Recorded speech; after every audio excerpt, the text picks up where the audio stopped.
friends faced the unthinkable loss. But a miraculous return from death gave Robb a second chance at life.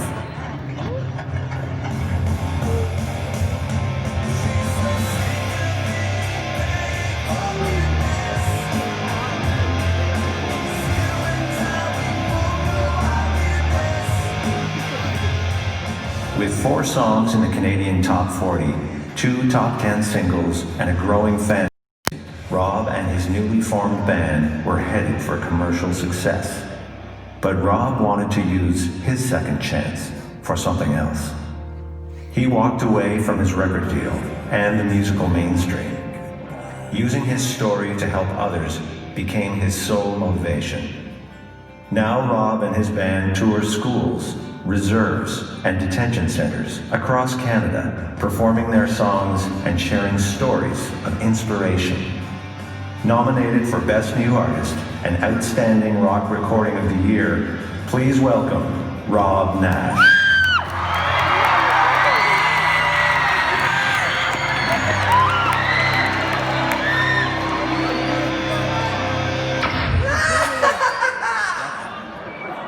All right, how many people are happy that we have to be in class right now? Yeah! You're welcome. Okay, wait. Before we get started, I want to try something.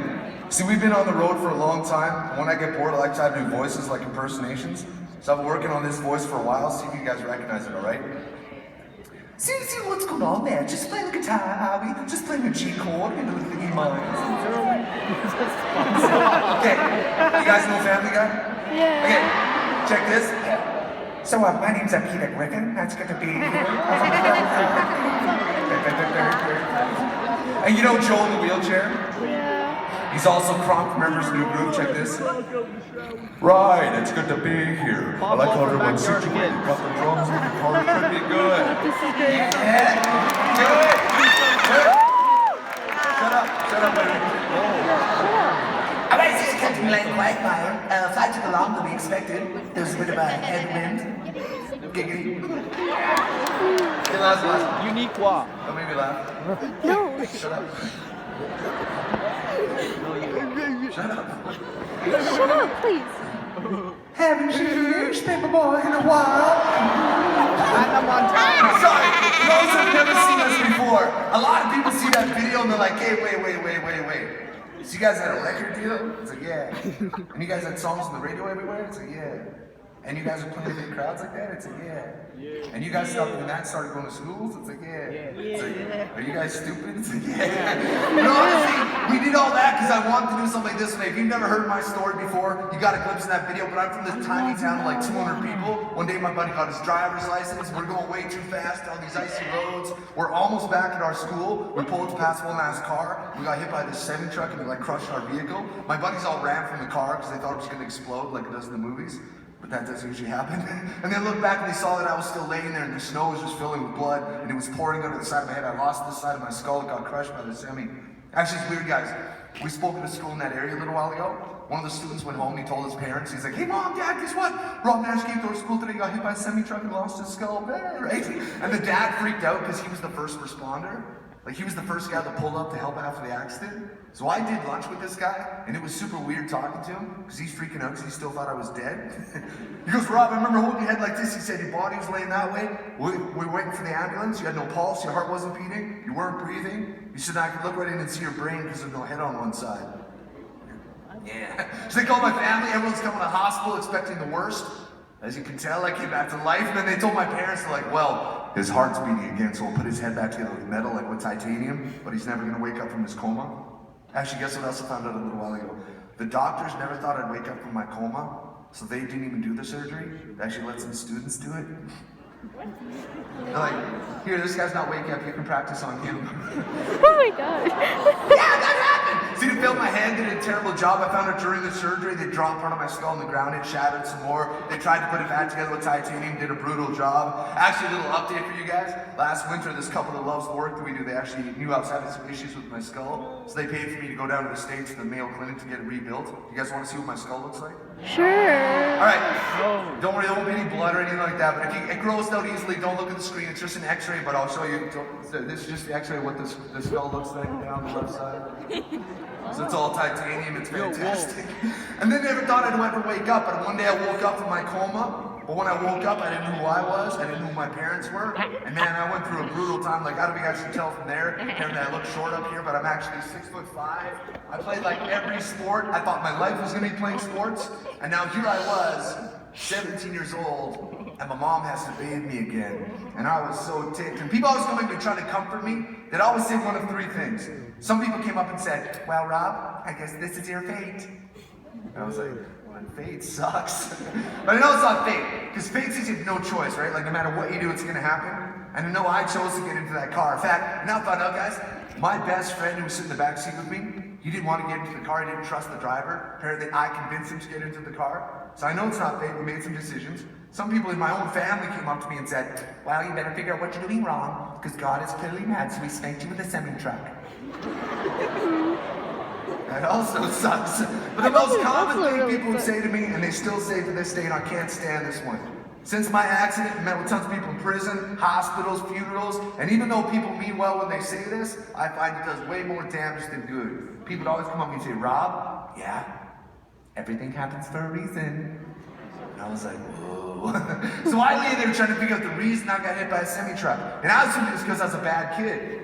It's because I said that to my dad. It's because I did that at school. I'm thinking, this blows. If this is how life is, you screw up and you get spanked by a semi, like there's a big reason for it. I don't want to be alive, not like that. And I'll tell you what, guys, for 2 years, I was suicidal, didn't want to be alive, did a lot of stupid things. My friends didn't know, my family didn't know, I didn't talk to anyone about it. But then one day somebody came up to me and said the most amazing thing, and it changed my life. This guy walks up and he goes, hey Rob, you think everything happens for a reason, right? Like that's what everyone tells me. He goes, I think I know the reason you were hit by that semi-truck. I'm like, oh, what is it? He goes, I think you got hit by that semi-truck because you guys are going too fast on an icy road. And I was like, wow. That sounds so simple, but that's the best reason anyone told me. I realized, guess what, guys? We're not puppets. We get to make our own decisions, and every once in a while, we're gonna have a bad day. It's just gonna happen. You have to be mad at anyone or anything. That was a bad day for me. I'm sure there's people in this room who've had bad days, yeah? See, like 5 people. Yeah. And guess what? If you haven't had a bad day, you're gonna, and you got to figure out what you're gonna do with it. And now this is what I believe. You have to agree with me. I don't really care if you do or not. Listen to this, guys. If something bad is happening in your life, stop trying to figure it out. It didn't happen for some big reason. But listen closely, guys. I don't think bad things happen for a reason, but I do think they happen with potential, both good and bad. Like my accident had the potential to leave me angry, bitter, suicidal the rest of my life. Or there's a potential, you can try to take your story, try to turn it around, and try to help others with it, but it's not automatic. You gotta make that decision. And I still feel funky about it, guys. I'm sure some of you have lost friends and family members. Man, just a few months ago, I had to sing at my cousin's funeral. Man, every time I've lost a friend or a family member since my accident, I feel so guilty.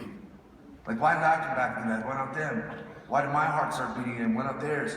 We did a show in Toronto, guys. This mom gave me a shirt with a picture of her son on it.